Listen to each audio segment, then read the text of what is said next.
خديت الكوكوط، غنضيف ليها العناق على حساب افراد العائله. غنضيف لهم شويه ديال الزيت، غادي نضيف لهم العطريه كيف ما كتشوفوا معايا، غادي نضيف لهم الربيع، غادي نضيف الثومه اللي حكيت، غنضيف شويه ديال البصله باش غادي نشحر هاد العناق مع البصله، وغنضيف شويه الماء. كيف ما كتشوفوا معايا هي تشحرات صراحه كيجيو زوينين هاد العناق بالبصله والعنب.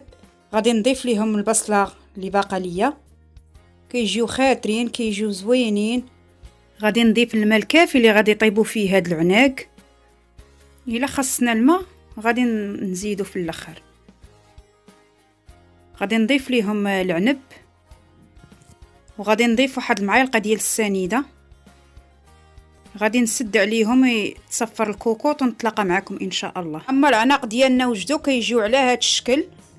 كنتمنى الوصفه ديال اليوم تعجبكم.